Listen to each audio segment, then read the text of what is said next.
बनती है, सरकार आपके वोट से बनती है। वोट से राजा बनता है और राजा में भगवान की ताकत होती है। कैसे ताकत होती है आप लोगों ने देखा, लेकिन आपको ध्यान भूल जाता है। मैं आपको ध्यान दिला देता हूँ।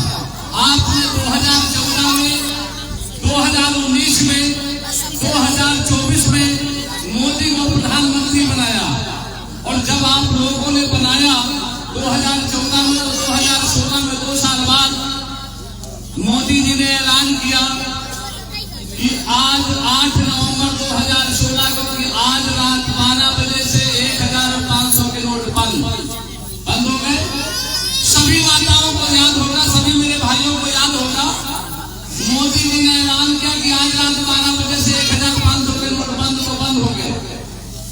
अब जिस मंदिर आपके गांव के जो खेरापति हैं, जो हनुमान बप्पा है, शंकर भोले हैं, जिनका भी मंदिर है, देवी जी है, उनको मानती हैं, खूब पूजती हैं, और उनसे प्रार्थना करें शायद गलती से आपके घरों में 1500 के नोट रह गए हों, और उन नोटों को लेकर के उनके पास जाए कि हे देवी जी, हे शंकर जी, हे हनुमान बप्पा, इन नोटों को चला दो, हम उस समय नहीं चला पाए थे, नहीं मिल पाए थे। दाल के बर्तन में रखे रह गए थे, चावल के बर्तन में रखे रह गए थे, गेहूं की कोठरी में रखे रह गए थे, किताबों में दबे रह गए थे। अब अगर वो मिल जाए, उनको चलाना चाहे, और देवी जी के, शंकर जी के, हनुमान बप्पा के पास जाए और प्रार्थना करें कि इनको चला दो, तो चल जाएंगे।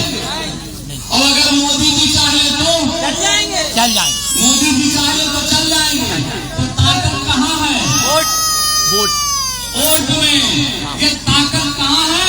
मोदी जी में। तो मोदी जी में ताकत कहाँ से आई? वोट से। ये ताकत उसी में आ सकती है जिसको वोट देकर के आप राजा बना दोगे।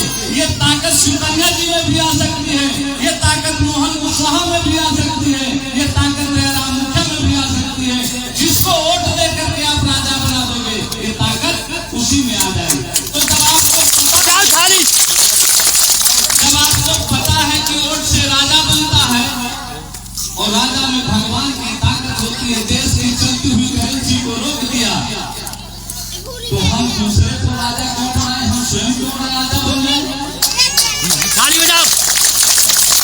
अगर मोदी भगवान नहीं है तो भगवान से कम भी नहीं है। जिसको भी वोट देकर के राजा बनाए देंगे, उसी में ताकत आ जाएगी। इसलिए मेरा निवेदन है, आपसे प्रार्थना है, समय का अभाव है, कि आप वोट की ताकत को समझिए।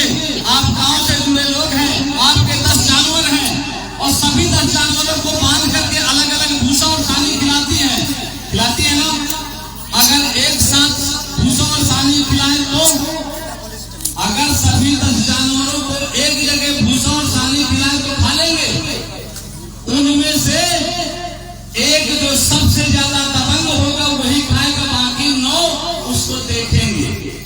इसलिए माननीय बाबू सिंह कुशवाहा जी का, जिन्होंने जन अधिकार पार्टी बनाई है, उनका ये ऐलान है कि जिसकी जितनी संख्या भारी उसकी उतनी हिस्सेदारी।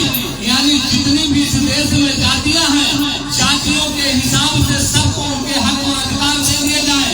जिनकी संख्या 100 में 15 है, कांची समाज की आबादी पूरे भारत में 100 में 15 है, यादव समाज की आबादी 100 में 10 है, पटेल समाज की आबादी 100 में 5 है, लोधी समाज की आबादी 100 में 5 है। तो जिसकी जितनी संख्या के हिसाब से सबको बांट दिया जाए, कोई झगड़ा नहीं होगा। पंडित जी की आबादी 100 में 3 है, तो उनको 3 दे दिया जाए। ठाकुर साहब की आबादी 100 में 5 है, तो उनको 5 दे दिया जाए। बनिया की आबादी 100 में 5 है, तो उनको 5 दे दिया जाए। इस तरह से सबको बांट दिया जाए तो कोई भूखा नहीं रहेगा। ये धन, धरती, राजपाट, नौकरियां, सब कुछ बांट दिया जाए, कोई भी बात नहीं होगा। ये लोग गरीबी में हम लोग जीवन जी रहे हैं, कोई गरीब नहीं रहेगा, सब लोग समान जीवन जीने लगेंगे। इसलिए ये बाबू जी का जो रथ यात्रा आई है, हमारे सुकन्या कुशवाहा जी जो लेकर के चल रही है, घूम रही है, आपके बीच में आई है, आप लोगों से अनुरोध और निवेदन करने आए हैं कि संविधान बचाओ और भाईचारा जोड़ो, ताकि हम सब लोगों को हक और अधिकार मिले, हिस्सा मिले। बहुत बहुत धन्यवाद। जय हिंद। INDC नेटवर्क, बदलते भारत के साथ।